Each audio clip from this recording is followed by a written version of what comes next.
Dear friends, welcome back to People's Academy. നമ്മളിന്ന് നോക്കുന്നത് ഒരു മോക്ക് ടെസ്റ്റ് ആണ്. 10 മാർക്കിൻ്റെ മോക്ക് ടെസ്റ്റ്. അപ്പോൾ എത്ര മാർക്ക് കിട്ടും നോക്കാം.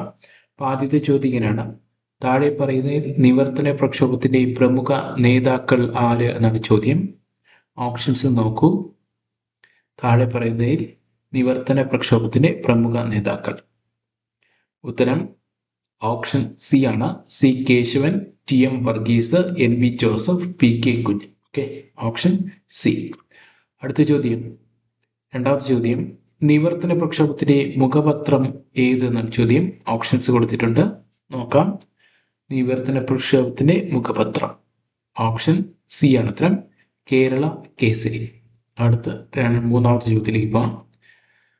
നിവർത്തന പ്രക്ഷോഭവുമായി ബന്ധപ്പെട്ട പ്രസ്താവനയിൽ ശരിയല്ലാത്തത് ഏത് എന്നാണ് ചോദ്യം.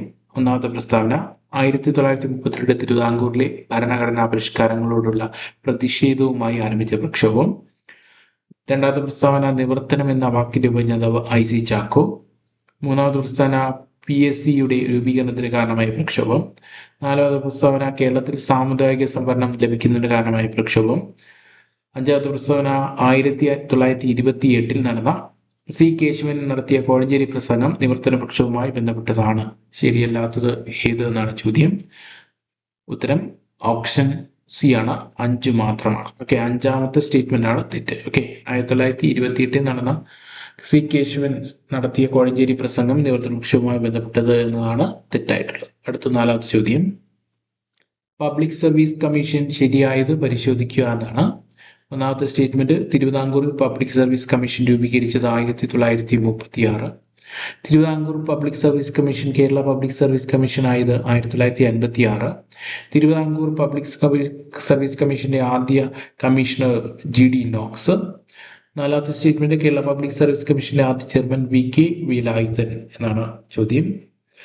ഓപ്ഷൻ ഏതാ ഉത്തരം? ഓപ്ഷൻ ഡി ആണ്. എല്ലാം ശരിയാണ്. എല്ലാം ഈ പറഞ്ഞിരിക്കുന്ന എല്ലാ സ്റ്റേറ്റ്മെന്റും എന്ത് തന്നെയാണ്? ശരി തന്നെയാണ്. അടുത്ത അഞ്ചാമത്തെ ചോദ്യം: NSSന്റെ മുഖപത്രം സർവീസ് ആരംഭിച്ച വർഷം എന്ത് എന്നാണ് ചോദ്യം. ഓപ്ഷൻ ബി ആണ് ഉത്തരം. 1919. അടുത്ത ആറാമത്തെ ചോദ്യം നോക്കാം. താഴെ പറയുന്നതിൽ ശരിയായത് ഏത് എന്നാണ് ചോദിച്ചിരിക്കുന്നത്. ഒന്നാമത്തെ സ്റ്റേറ്റ്മെന്റ്: NSSന്റെ ആദ്യ സെക്രട്ടറി മന്നത്ത് പത്മനാഭൻ. NSSന്റെ ആദ്യ പ്രസിഡന്റ് KK എളപ്പൻ. NSSന്റെ ആദ്യ ട്രഷറർ പനങ്കോട്ട് കേശവ പണിക്കർ. ഓക്കെ, രണ്ടാമത്തെ ചോദ്യം നോക്കൂ. ഉത്തരങ്ങൾ ഓപ്ഷൻസ് നോക്കൂ. A 1, 2, B 2, 3, C 1, 2, 3, D 1, 3. Okay, ഈ പറഞ്ഞിരിക്കുന്ന സ്റ്റേറ്റ്മെന്റുകളെല്ലാം എന്ത് തന്നെയാണ്? ശരിയാണ്. അപ്പോൾ 1, 2, 3. ഓക്കെ, 1, 2, 3 ശരിയാണ്. ഓക്കെ, അടുത്ത് ആറാമത്തെ ചോദ്യം നോക്കി. ഏഴാമത്തെ ചോദ്യം നോക്കാം. വക്കം അബ്ദുൽ ഖാദർ മൗലവിയുമായി ബന്ധപ്പെട്ട പ്രസ്താവനയിൽ തെറ്റായത് ഏത് എന്നാണ് ചോദിച്ചിരിക്കുന്നത്. ഒന്നാമത്തെ സ്റ്റേറ്റ്മെന്റ്: കേരള മുസ്ലിം നവോത്ഥാനത്തിന്റെ പിതാവ് എന്നറിയപ്പെടുന്നു. രണ്ടാമത്തെ സ്റ്റേറ്റ്മെന്റ്: NSSന്റെ മാതൃകയിൽ ഇസ്ലാം ധർമ്മ പരിപാലന സംഘം തുടങ്ങിയ നേതാവ്. മൂന്നാമത്തെ ചോദ്യം: ഇസ്ലാമിക പബ്ലിക് ഹൗസ് സ്ഥാപിച്ച നേതാവ്. നാലാമത്തെ ചോദ്യം: ഇസ്ലാം മത സിദ്ധാന്ത സംഗ്രഹം എഴുതിയ നേതാവ് എന്നാണ് ചോദ്യം. ഓപ്ഷൻ ബി ആണ് ഉത്തരം. 2 മാത്രം. അതായത് NSSന്റെ മാതൃകയിൽ ഇസ്ലാം ധർമ്മ പരിപാലന സംഘം തുടങ്ങിയ നേതാവാണ് വക്കം അബ്ദുൽ ഖാദർ മൗലവി. ബാക്കി പറയുന്ന സ്റ്റേറ്റ്മെന്റില്ല എന്താണ്? തെറ്റായിട്ടുള്ളത് 2 മാത്രമാണ് കേട്ടോ. അടുത്ത് എട്ടാമത്തെ ചോദ്യം നോക്കാം. NSSുമായി ബന്ധപ്പെട്ട പ്രസ്താവനയിൽ തെറ്റ് അല്ലാത്തത് ഏത് എന്നാണ് ചോദിച്ചിരിക്കുന്നത്. ഒന്നാമത്തത്: നായർ സമുദായ വൃത്തിജന സംഘം എന്ന് നിർദ്ദേശിച്ചത് K മാധവൻ നായർ. രണ്ടാമത്തെ ചോദ്യം: 1914 ഒക്ടോബർ 31 NSS രൂപം കൊണ്ടത്. മൂന്നാമത്തെ ചോദ്യം: ഗോഖലെ സർവൻസ് ഓഫ് ഇന്ത്യ സൊസൈറ്റിയുടെ മാതൃകയിൽ രൂപീകരിക്കപ്പെട്ട സംഘടനയാണ് NSS. നാലാമത്തെ സ്റ്റേറ്റ്മെന്റ്: NSSന്റെ ആസ്ഥാന കോട്ടയം ജില്ലയിലെ പെരുന്നയിലാണ്. അഞ്ചാമത്തെ സ്റ്റേറ്റ്മെന്റ്: മലയാളി സഭ, കേരളീയ നായർ സംഘടന എന്നീ പേരുകളിൽ അറിയപ്പെടുന്നത് NSS ആണ്. ചോദ്യം: തെറ്റല്ലാത്തതോ ഏത് എന്നാണ് ചോദിച്ചിരിക്കുന്നത്. ഓപ്ഷൻ സി ആണ് ഉത്തരം. 2, 3, 4, 5 ആണ് തെറ്റല്ലാത്തത്. ഓക്കെ, ഒന്നാമത്തത് നായർ വൃത്തിജന സംഘം എന്ന പേര് നിർദ്ദേശിച്ച K മാധവൻ എന്നുള്ളത് തെറ്റായ സ്റ്റേറ്റ്മെന്റ് ആണ്. ഒന്നാമത്തെ ചോദ്യം: ആറ്റിങ്ങൽ കലാപവുമായി ബന്ധപ്പെട്ട പ്രസ്താവനയിൽ തെറ്റായത് ഏത് എന്നാണ് ചോദ്യം.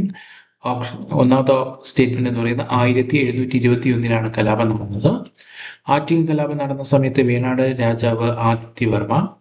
വേണാടിൽ ഭരണം നടത്തിയ ആദ്യ വനിതയാണ് ഉമയമ്മ റാണി. നാലാമത്തെ സ്റ്റേറ്റ്മെന്റ്, ആറ്റിങ്ങൽ കലാപത്തിൽ വധിക്കപ്പെട്ട ബ്രിട്ടീഷ് ഉദ്യോഗസ്ഥനാണ് ഗിഫോർഡ്. അടുത്ത് നാലാമത്തെന്ന് പറയുന്നത് എല്ലാം ശരിയാണ് എന്നാണ് പറഞ്ഞിരിക്കുന്നത്. ഇതിൽ എന്താണ് ഈ പറഞ്ഞിരിക്കുന്ന എല്ലാ സ്റ്റേറ്റ്മെന്റും ശരിയാണ്. അതിൽ ഏതാ ഉത്തരം? ഓപ്ഷൻ ഇ ആണ്, എല്ലാം ശരിയാണ്. അടുത്ത 10ാമത്തെ ചോദ്യം നോക്കാം. വൈക്കം സത്യാഗ്രഹവുമായി ബന്ധപ്പെട്ട പ്രസ്താവനയിൽ തെറ്റായത് ഏതെന്നാണ് ചോദിച്ചിരിക്കുന്നത്. ഓപ്ഷൻ എ എന്ന് പറയുന്നത് 1924 വൈക്കം സത്യാഗ്രഹം നടന്നത്. രണ്ടാമത്തെ statement, T K Madhavan, K K Elappan, C V Kunhiraman, K P Kesava Menon എന്നിവർ വൈക്കം സത്യാഗ്രഹത്തിന്റെ നേതൃത്വം നൽകി.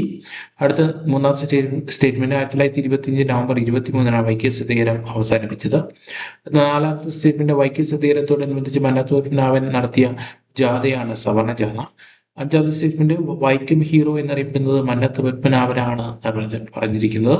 ആറാമത്തെ സ്റ്റേറ്റ്മെന്റ്, വൈക്കം സത്യാഗ്രഹത്തിന്റെ പരിഹാരം കാണാൻ ഗാന്ധിജി കേരളത്തിലെത്തിയത് 1925 മാർച്ച് 6-നാണ്.